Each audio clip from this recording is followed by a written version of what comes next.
অজং শাশ্বতং করণং করণানং শিবং কেবলং ভসকং ভসকানম তুরিয়ং তমঃ পরমদ্য অন্তহীনং প্রপদ্যে পরং পাবনং দ্বৈতহীনম। তিনি পরম সত্তা। হিন্দু ধর্মের স্তম্ভস্বরূপ ত্রিদেব গোষ্ঠীর সর্বোচ্চ ঈশ্বর তিনি। ব্রহ্মা, বিষ্ণু, ইন্দ্রাদি দেবতাগণ প্রতিনিয়ত তার বন্দনা গাইছেন।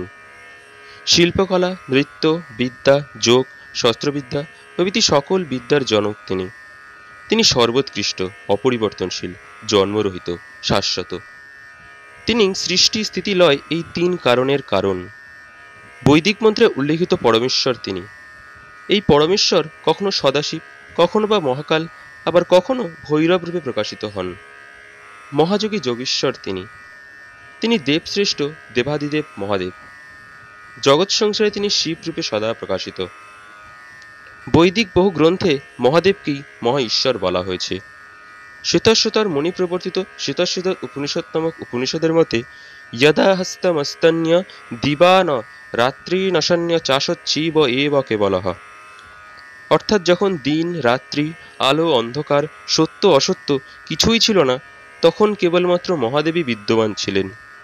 উল্লেখ্য বৈদিক গ্রন্থসমূহ তথা বেদান্ত গ্রন্থাবলীতে মহাদেব ব্যতীত অপর কোনো দেবতার সম্পর্কেই এমন কথা বলা হয়নি।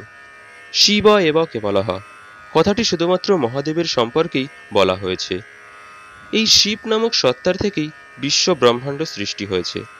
শৈব সম্প্রদায়ের মতে মহাদেব বা শিবের কারণেই ব্রহ্মাণ্ড সৃষ্টি হয় এবং স্বয়ং মহাদেব সত্য বা সাত্ত্বিক গুণে বিষ্ণুরূপে ব্রহ্মাণ্ড পালন করেন, রজ বা রাজসিক গুণে ব্রহ্মারূপে ব্রহ্মাণ্ড সৃষ্টি করেন, তম বা তামসিক গুণে রুদ্ররূপে ব্রহ্মাণ্ড ধ্বংস করেন। পরম ব্রহ্মরূপে মহাদেব সকল শক্তির আধার। ভগবান বিষ্ণু এবং তার অবতার শ্রীকৃষ্ণ মহাদেবের একনিষ্ঠ ভক্ত ছিলেন। জ্ঞান সংহিতা নামক প্রাচীন গ্রন্থের মতে মহাদেব বিষ্ণুর কাছেই তার সর্বব্যাপী রূপের প্রথম প্রকাশ ঘটান এবং তার পরেই বিষ্ণু বা কৃষ্ণের ভগবত্ব। তাই হিন্দু ধর্মের ত্রিদেব গোষ্ঠী অর্থাৎ ব্রহ্মা, বিষ্ণু, মহাদেব এই তিন দেবতার মধ্যে মহাদেবী প্রধান দেবতা। মহাদেব ভক্ত বৎসল। কথিত আছে সত্যিকারের ভক্ত যদি তাকে অন্তর থেকে ডাকে তাহলে তিনি ভক্তের সকল মনস্কামনা পূরণ করেন।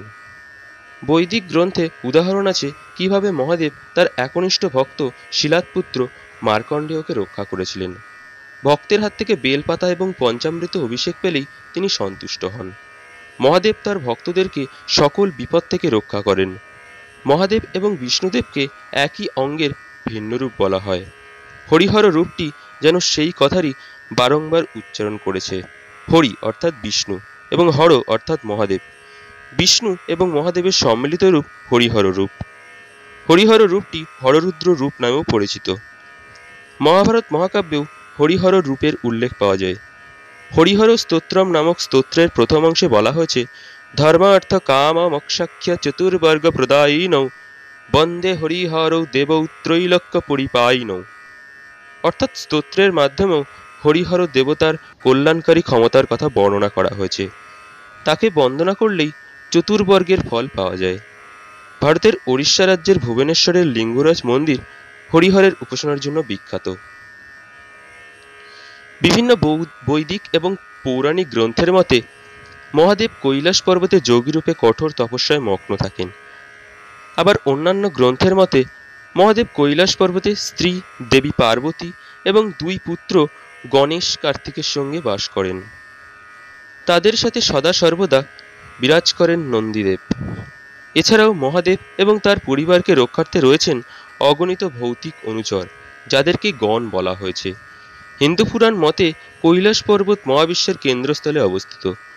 মহাদেবের সন্তান গণেশ এবং কার্তিককে বলা হলেও বিভিন্ন পৌরাণিক গ্রন্থে অন্ধকাসুর, জলন্ধর, ভৌম, আয়াপ্পাকেও মহাদেবের সন্তান রূপে গণ্য করা হয়।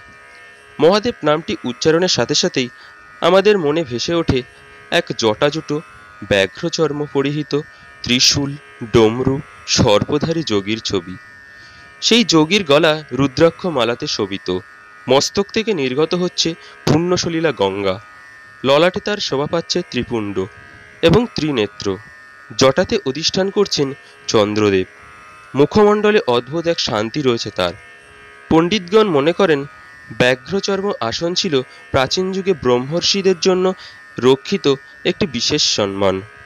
বাকছাল পরিধানের কারণে শিবের অপর নাম কৃত্তিবাস।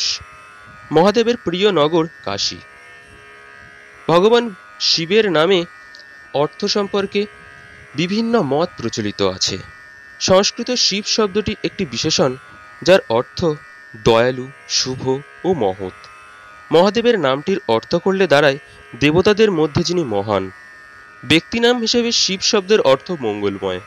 স্বামী চিন্ময়ানন্দ তার বিষ্ণু সহস্রনাম অনুবাদে শিব সম্পর্কটি বা শিব শব্দটির ব্যাখ্যাতে বলেছেন, যিনি চিরপবিত্র বা যিনি রজ বা তমের দোষ কর্তৃক স্পর্শিত হন না, তিনিই শিব। শিব শব্দটির একাধিক অর্থ আছে, যেমন পবিত্র ব্যক্তি, প্রকৃতির ৩ গুণের অতীত যিনি। তবে শিব সহস্রনাম স্তোত্রের মাধ্যমেও শিব শব্দের অনেক অর্থ জানা যায়। মহাভারতের ত্রয়োদশ পর্ব অনুশাসন পর্বের অন্তর্গত পাঠটি এই ধারার মূল রচনা বলে বিবেচিত হয়। মহান্যাসে শিবের একটি দশসহস্রনাম স্তোত্রের সন্ধান পাওয়া যায়। মোট কথা এই যে সকল প্রকার মন্ত্র বা স্তোত্র তথা গ্রন্থাবলীতে শিব শব্দের অর্থ বলা হয়েছে মঙ্গলকারী সত্তাকে। মহাদেবের ঐতিহাসিক বিবর্তন সম্পর্কে অনেক মতবিরোধ আছে, তবে বর্তমানে বেশিরভাগ ঐতিহাসিকই ঐক্যমতে পৌঁছেছেন যে মহাদেবের রূপকল্পটি অতি প্রাচীন। মহেঞ্জোদারোতে খনন কার্য চালাবার সময় একটি সিলমোহর পাওয়া যায়, যে সিলমোহরে একজন শিং বিশিষ্ট যোগীকে পশু পরিবেষ্টিত অবস্থায় দেখানো হয়েছে। স্যার জন মার্শাল সহ অন্যান্য গবেষকরা এই যোগীকে আদি শিব বা পশুপতি বলেছেন। প্রাচীন যুগে হয়তো পশুদের রক্ষাকর্তা হিসেবে মহাদেব পূজিত হতেন, যা পরবর্তীকালে ব্যাপক পরিবর্তনের মাধ্যমে জগৎস্রষ্টার আসন পেয়েছে। মহাদেব বিভিন্ন রূপে বিভিন্নভাবে অনবরত লীলা রচনা করেছেন। বৈদিক, শৈব, পৌরাণিক গ্রন্থাবলীর মতামত অনুযায়ী তার ৬৪টি রূপভেদ আছে। প্রথম রূপে মহাদেবকে আমরা পাই যোগী রূপে, যিনি চরম শীতের মধ্যে কেবল বাকছাল পরে সর্বাঙ্গে ভস্ম লেপন করে সমাধির উপর অধিষ্ঠান করে গভীর ধ্যানে মগ্ন।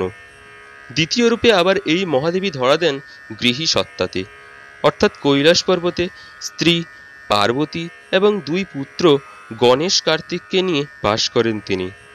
তৃতীয় রূপটি তার নটরাজ রূপ, যে রূপে তিনি নৃত্যকলার প্রবর্তক এবং বিশ্ব সৃষ্টি ও ধ্বংসের জন্য নৃত্য করেন। নটরাজ শিবের মূর্তিতত্ত্ব পৌরাণিক যুগ থেকেই বিদ্যমান।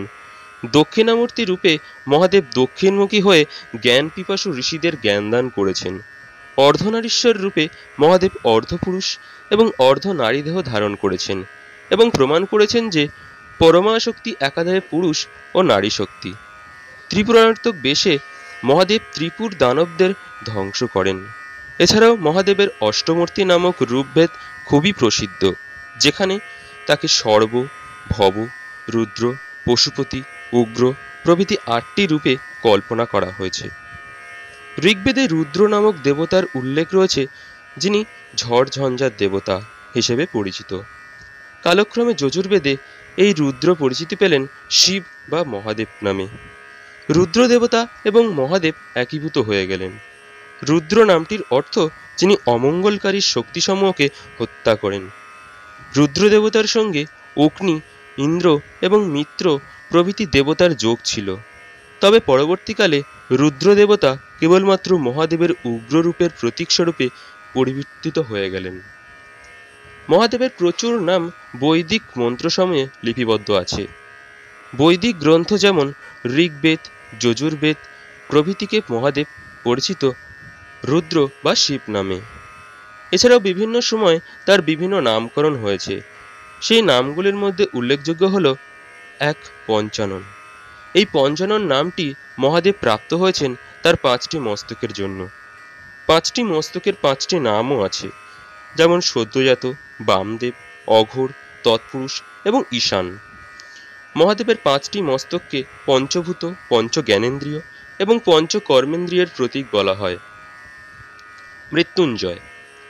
মৃকণ্ড এবং মরুদ্বেতী নামক মনু দম্পতির পুত্র মার্কণ্ডেয়কে মৃত্যুচোখ থেকে উদ্ধার করার কারণে মহাদেবের অপর নাম মৃত্যুঞ্জয়।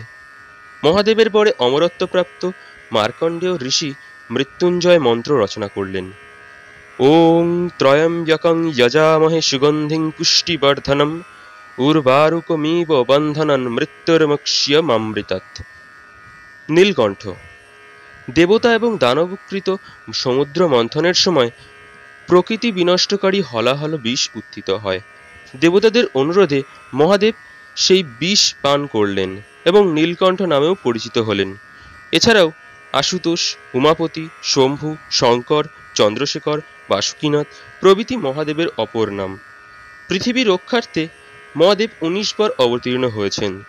তার অবতারগুলি হল পিপ্পলাদ, নন্দিকেশ্বর, ভৈরব, বীরভদ্র, কালভৈরব, কৃষ্ণদর্শন, অশ্বত্থামা, সুরেশ্বর, সরব, গৃহপতি, বৃষভ, দুর্বাসা ঋষি, হনুমান, জ্যোতির্নাথ, অদ্ভুত, ব্রহ্মচারী, কিরাতেশ্বর, ভিক্ষুকাচার্য, যজ্ঞেশ্বর প্রভৃতি। শৈব সম্প্রদায় মহাদেবের অবতার তত্ত্ব মানেন না। শিবলিঙ্গ হল মহাদেবের বিমূর্ত প্রতীক। লিঙ্গ হল চিহ্ন। শিবলিঙ্গ কথাটির অর্থ হল বিশ্ব ধ্বংসের পর সমগ্র সৃষ্টি যেখানে নিদ্রিত থাকে। শিবলিঙ্গকেই শিব জ্ঞানে পূজা করা হয়। অথর্ববেদ সংহিতায় পাতার প্রথম শিবলিঙ্গে পূজার উল্লেখ পাওয়া যায়। অথর্ববেদের লিঙ্গকেই ব্রহ্মের সমার্থক বলা হয়েছে। লিঙ্গপুরাণ গ্রন্থটি লিঙ্গ সম্পর্কিত তথ্যের আকর গ্রন্থ। সংস্কৃত ভাষায় শিবলিঙ্গের অর্থ হিসেবে বলা হয়েছে লয়ং ইয়াতি ইতি লিঙ্গম, অর্থাৎ যার মধ্যে সমস্ত কিছু লয়প্রাপ্ত হয়, তাই শিবলিঙ্গ। বৈদিক গ্রন্থানুযায়ী শিবলিঙ্গ আদি অন্তহীনতার প্রতীক। শিবলিঙ্গের অনেক রকম প্রকারভেদ থাকলেও হিন্দু ধর্মে পবিত্র মানা হয় 12টি জ্যোতির্লিঙ্গকে। শিব মহাপুরাণের মতে অরিদ্রা নক্ষত্র তিথিতে মহাদেব শিব আলোকোজ্জ্বল স্তম্ভরূপে ভারতের 12টি স্থানে আবির্ভূত হন। এই আলোকস্তম্ভকেই জ্যোতির্লিঙ্গ বলা হয়। ভারতের 12টি জ্যোতির্লিঙ্গ মন্দির হল গুজরাটের সোমনাথ মন্দির, অন্ধ্রপ্রদেশের শ্রীশৈলমের মল্লিকার্জুন মন্দির, মধ্যপ্রদেশের উজ্জয়িনীর মহাকাল মন্দির, মধ্যপ্রদেশের ইন্দোরের ওঙ্কারেশ্বর মন্দির, মহারাষ্ট্রের পুনেতে ভীমশঙ্কর মন্দির, উত্তরপ্রদেশের কাশী বিশ্বনাথ মন্দির, মহারাষ্ট্রের নাসিকের ত্রয়ম্বকেশ্বর মন্দির, তামিলনাড়ুর সেতুবন্ধের রামনাথ স্বামী মন্দির, হিমাচল প্রদেশের নাগেশ্বরের মন্দির, ঝাড়খণ্ডের দেওঘরে বৈদ্যনাথ মন্দির, উত্তরাখণ্ডের কেদারনাথ মন্দির, মহারাষ্ট্রের ইলোরার নিকট কৃষ্ণেশ্বর মন্দির। জ্যোতির্লিঙ্গ দর্শনে পাপ দূর হয়। মহাদেব সর্বোচ্চ দেবতা। তার লীলা অনুধাবন করা সাধারণ মানুষের পক্ষে সম্ভব নয়।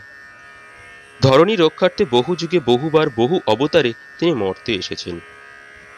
কখনো তিনি ডমরু বাজিয়ে ব্যাকরণের ভিত্তিস্তম্ভ মাহেশ্বরী সূত্রে জগৎকে প্রদান করেছেন, কখনো বা বৈদ্যনাথ রূপে মর্তলোকে চিকিৎসাবিদ্যার প্রকাশ ঘটিয়েছেন। তিনি উগ্র কালভৈরব রূপে সৃষ্টি ধ্বংসের জন্য উদ্যত, আবার কখনো তিনি জগৎকে রক্ষা করতে শিবরূপী হয়েছেন। তিনি নিরাকার হয়েও সাকার, নির্গুণ হয়েও সগুণ রূপে প্রকাশিত। পৃথিবীবাসী তারই কারণে নির্বিঘ্নে নিজ অস্তিত্ব রাখতে পেরেছে। তার ধ্যান মন্ত্রে তাই তো বলা হয়েছে ওং নমঃ শিবায় শান্তায় করণত্রয় হেতবে নিবেদয়ামি চাত্মনং ত্বং গতি পরমেশ্বর। প্রত্যেকটি প্রাণের তিনিই পরম গতি। হে গঙ্গাধর, হে কৈলাসপতি মহাদেব, জগৎজনের সদা মঙ্গল করো, জগৎজনকে অভয় প্রদান করো। হে প্রভু, তোমার জয় হোক। ওং নমঃ শিবায়।